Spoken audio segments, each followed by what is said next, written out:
Sindh high court में दुआ Zahra case जी ॿुधणी थी रही है। पुलिस जवाबदार ज़हीर के सिक्योरिटी में अदालत पहुंचाए छॾियो आहे।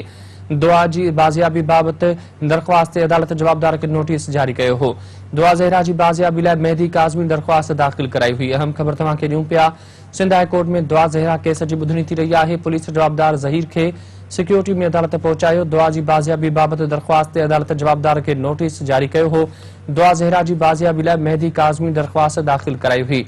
तव्हांखे अहम ख़बर ॾींदा हलूं। सिंध हाई कोर्ट में दुआ ज़हरा केस जी ॿुधणी थी रही है। पुलिस जवाबदार ज़हीर के सिक्योरिटी में अदालत पहुंचायो। दुआ जी बाज़ियाबी बाबत दरख़्वास्त ते अदालत जवाबदार के नोटिस जारी कयो हो। दुआ ज़हरा जी बाज़ियाबी लाइ मेहदी काज़मी दरख़्वास्त दाख़िल कराई हुई। तव्हांखे ख़बर ॾियूं पिया।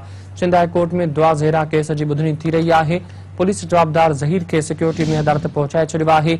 दुआ जी बाज़ियाबी बाबत दरख़्वास्त अदालत जवाबदार के नोटिस जारी कयो हो। दुआ ज़हरा जी बाज़ियाबी लाइ मेहदी काज़मी दरख़्वास्त दाख़िल कई हुई। तव्हांखे अहम ख़बर ॾियूं पिया। पुलिस जवाबदार के सिक्योरिटी में अदालत पहुंचाए छॾियो आहे। सिंध हाई कोर्ट में दुआ ज़हरा केस जी ॿुधणी थी रही है।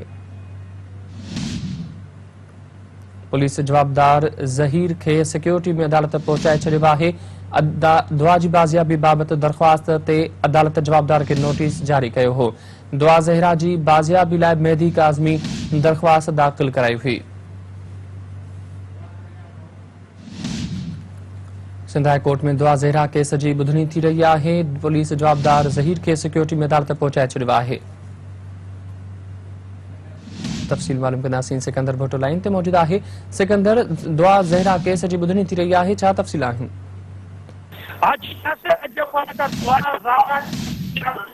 दाखिल कराई वही हुई।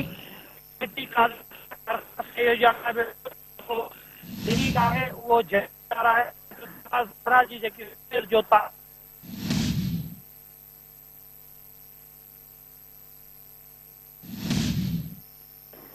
दुआ ज़हरा जो जवाबदार है अगवा करण वारो वो ज़हीर है, जो मुबैना तौर ते उनजो मुड़स है।